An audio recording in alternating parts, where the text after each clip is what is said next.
नमस्कार दोस्तों, मेरा नाम है डॉक्टर तरुण और आप सबका बहुत बहुत स्वागत है आज के इस इम्पोर्टेंट वीडियो में।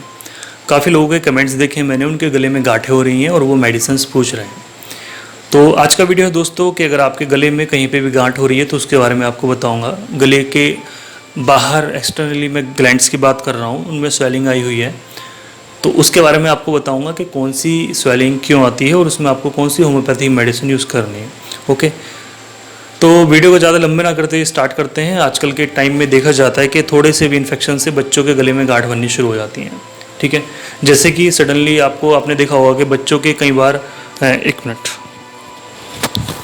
चलिए अब ठीक है, बच्चों के कान के नीचे कई बार गांठ बनती हैं, कान के इस वाले रीजन में तो दोनों साइड में भी बन सकती है और एक साइड में बन सकती है। यहाँ पे जस्ट कान जहाँ पे हमारा एंड हो रहा है तो इस वाले एरिया में गांठ बननी शुरू हो जाती है। ठीक है, फीवर के टाइम पे भी बन सकती है, फीवर से पहले भी बन सकती है। मोस्टली केस में देखा जाता है कि फीवर के ये बाद बनती है। ठीक है, इनको हम मम्स बोलते हैं। पैरोटिड ग्लैंड्स यहाँ पे होती हैं, इनके अंदर इन्फेक्शन की वजह से गांठ बन जाती है, सूजन आ जाती है। ठीक है, तो ऐसी कंडीशंस को बोलते हैं मम्स और ये इन्फेक्शन की वजह से हो रही है, खास करके बच्चों में देखी जाती है। तो आपको बिल्कुल भी डरने की जरूरत नहीं है, ये बहुत जल्दी और बहुत स्पीड से ठीक होती हैं। आप इसमें होम्योपैथिक अगर मेडिसिन करना चाहते हैं तो आप इसमें दोस्तों होम्योपैथी की नंबर 1 मेडिसिन आप लेकर आइए, बेलाडोना 30 पोटेंसी में। ठीक है, और ये देखा जाता है तो हार्ड होती हैं, खास करके देखा जाता है तो टच करते हैं तो पेनफुल भी होती हैं और हार्ड भी होती हैं। दर्द होता है छूने में और इसमें ये हार्ड भी होती हैं, ठीक, कठोर होती हैं। तो ऐसी कंडीशन में आप होम्योपैथिक की बेलाडोना 30 पोटेंसी में ले आइए और बच्चा अगर आपका 3 साल का है, 5 साल का है या 8 साल का, आप इसको लाइए, मेडिसिन को बच्चे को देना शुरू कीजिए। ठीक है, जो डोज देनी है, अगर छोटा बच्चा है तो आपको पास के डॉक्टर के, होम्योपैथिक डॉक्टर के पास जाना होगा, तभी डोज वो बताएंगे आपको, अगर 5 साल से छोटा बच्चा है। और अगर 5 साल से बड़ा बच्चा है तो दोस्तों आप इसकी 5-5 बूंदें सुबह शाम दीजिए, 5-6 दिन ये मेडिसिन दीजिए, बच्चा बिल्कुल ठीक हो जाएगा इस मेडिसिन से। एक कॉमन मेडिसिन है और काफ़ी अच्छी मेडिसिन है। ठीक है, इस मेडिसिन के एक्शंस काफ़ी अच्छे हैं, काफ़ी पेशेंट्स इस मेडिसिन से ठीक हो जाते हैं, बेलाडोना से और मर्कसोल से ठीक हो जाते हैं। लेकिन बेलाडोना से बहुत अच्छा इफेक्ट लगता है, जहाँ पे वहाँ पे हीट निकल रही है, रेडनेस हो रही है, थोड़ी सी टच करने में पेन हो रहा है और फीवर भी है पेशेंट को। ठीक है, तो आप बेलाडोना 30 पोटेंसी में 5-5 बूंदें 6-7 दिन दीजिए, बच्चा आपका बिल्कुल ठीक हो जाएगा। थोड़ा बस आपको परहेज रखना है कि उसको ठंडी चीज़ें नहीं खिलानी है, चावल नहीं खिलाने हैं, अचार नहीं खिलाना है, खट्टी चीज़ें नहीं खिलानी है, आम नहीं खिलाना है। ओके, तो पहली कंडीशन थी बच्चों की ग्लैंड्स जो होती हैं, ठीक है, कान के नीचे वाली खास करके। अब आता है दोस्तों इसके अंदर, बच्चों के ही अंदर मोस्टली देखा जाता है कि गले में गांठें होनी शुरू हो जाती हैं। गांठें कौन सी हो रही हैं? सर्वाइकल ग्लैंड्स उनकी बढ़ रही हैं। अब सर्वाइकल ग्लैंड उनको यहाँ भी हो सकती है कि छोटी सी यहाँ पे एक दाना उनको मिले, या फिर वो बड़ा भी हो सकता है।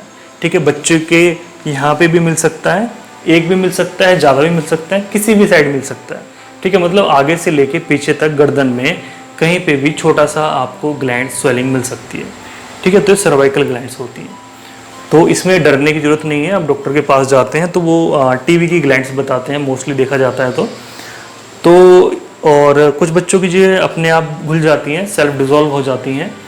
कुछ बच्चों की बहुत छोटी होती हैं और डिज़ोल्व हो जाती है, वो फिर से बन जाती है, कहीं और पे बन जाती है। ठीक है, वो फिर से डिज़ोल्व हो जाती है। लेकिन कुछ बच्चों के केसेस में ही होता है कि ग्लैंड्स धीरे धीरे करके बढ़नी शुरू हो गई है, इतनी मोटी हो गई है और यहाँ पे बनी हुई है, पेनफुल होने लगी है, दिख रही है दूर से। ठीक है, टच करने में जो है पेन हो रहा है और जो है हार्ड हो रही है। तो ऐसे केस में आपको मेडिसिन करनी है और ये अधिकतर देखा जाता है छोटे बच्चों के अंदर होती है, बड़ों के केस में रेयरली ये चीज़ें देखने को मिलती हैं।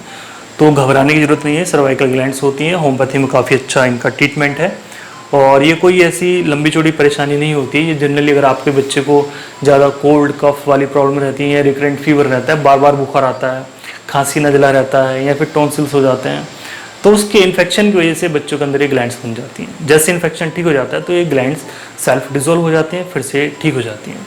ठीक है, तो लेकिन जब वह बड़ी हो रही हैं और ठीक होने में नहीं आ रही हैं तो आपको 2 होम्योपैथिक मेडिसिन लानी है। अगर आप अपने बच्चे को होम्योपैथिक मेडिसिन खिलाते हैं या खिलाना चाहते हैं ऐसी कंडीशंस में, तो आप लाइए 2 मेडिसिन। एलोपैथिक जानना चाहते हैं तो भाई आप एलोपैथिक मेडिसिन भी ले सकते हैं, एंटीबायोटिक्स ही मेडिसिन वहाँ पे मिलती हैं। होम्योपैथिक में आप दोस्तों 2 मेडिसिन ला सकते हैं। पहली medicine calcarea iod 30 potency, second medicine is silicea 6x। ठीक है, कैलकेरिया आयोड 30 पोटेंसी में यूज़ करनी है। इसकी 5-5 बूंदें सुबह शाम दीजिए आप बच्चे को, 1-2 चम्मच पानी में। किसी भी टाइम दे सकते हैं आप, खाने से पहले या खाने के बाद भी दे सकते हैं, कोई प्रॉब्लम नहीं है। सिलिशिया 6X में लाइए, ये एक बायोकेमिक मेडिसिन है और काफ़ी अच्छी रेमेडी है और ग्लैंड्स पे काफ़ी अच्छा इसका एक्शन है, ठीक है। तो आप इसको लाइए, इसकी 4 गोली दिन में 3 बार बच्चे को आप ऐसे खिलाइए, कोई भी परेशानी नहीं होगी। आप देखेंगे 6-7 दिन में या फिर मोस्टली हार्डली 15 दिन लगते हैं इसको ठीक होने में। ये नहीं कि आपको 4-4 महीने मेडिसिन खिलानी पड़ रही है, 3-3 महीने खिलानी पड़ रही है, but case to case depend करता है। जिनकी क्रॉनिक हो चुकी है और काफ़ी लंबे समय से है, ज़्यादा बड़ी हो गई है और ज़्यादा हार्डनेस उसके अंदर आ गई है, तो उसको थोड़ा टाइम लग सकता है। अदरवाइज़ ये जो है 7-8 दिन और मोस्टली जो है 15 दिन में ठीक हो जाती है, ठीक है।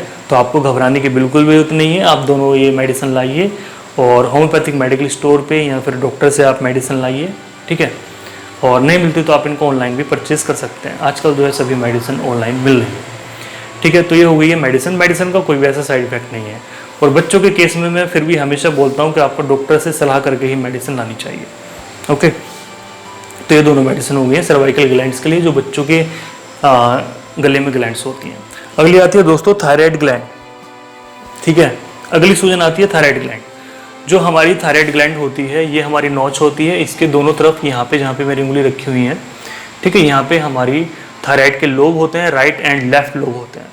तो अब इसमें जो है सूजन आ जाती है, ठीक है। चाहे सिंगल भी एक साइड भी आ सकती है, दोनों साइड भी आ सकती है, ठीक है। और ये फुल भी आपको दिख सकता है, ठीक है, मतलब पूरे में दोनों ग्लैंड्स कवर हो गई हैं, या फिर सिंगल। तो अब जो है ये जो ग्लैंड्स की सूजन आ जाती है, थायराइड ग्लैंड की वजह से सूजन आ रही है, एग्जैक्ट यहीं पे जहाँ पे मैंने आपको उंगली रख के बताया। तो ऐसे केस में दोस्तों देखते हैं, थायराइड अपना पैनल चेक कराते हैं, उसका देखते हैं। तो T3 T4 मोस्टली केस में बढ़ा आता है, ठीक है। और ये खासकर देखने को मिलती है हाइपर थायराइडिज्म वाली कंडीशन में। तो खास करके जो है जेनेटिक प्रॉब्लम की वजह से ये चीज़ें होती हैं और हमारी बॉडी के अंदर हार्मोन डिस्टर्ब होते हैं, खास करके T3 T4 इम्बैलेंस हो जाते हैं, जिसकी वजह से प्रॉब्लम होनी शुरू हो जाती है, ठीक है। तो ये स्वेलिंग जब भी आती है, इसका जो है मोस्टली सर्जरी होती है, लेकिन आजकल जब भी मोस्टली केसेस देखे जाते हैं कि होम्योपैथी से ठीक हो जाते हैं, ठीक है। नोडुलर स्वेलिंग इसमें थायराइड में हो जाती है।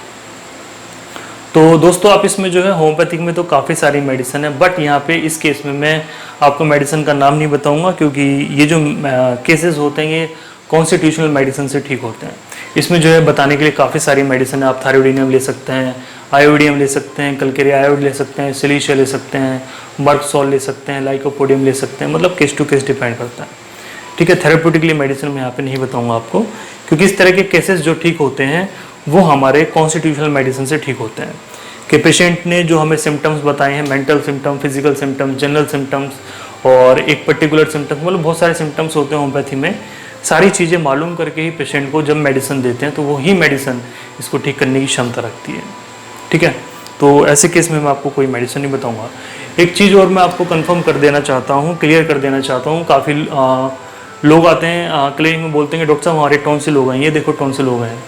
तो मैं यही बताना चाहता हूँ दोस्तों, आपको टॉन्सिल ऐसे नहीं दिखेंगे, ठीक है। टॉन्सिल जो ग्रोथ करते हैं वो अंदर की तरफ को ग्रोथ करते हैं, ठीक है, इनसाइड को ग्रोथ करते हैं। यानी कि आपको टॉन्सिल हो रहे हैं तो वो बाहर की तरफ को आपको स्वेलिंग मिलेगी, ठीक है। बाहर उंगली रख के दिखा देंगे, देखो हमें टॉन्सिल हो गए हैं।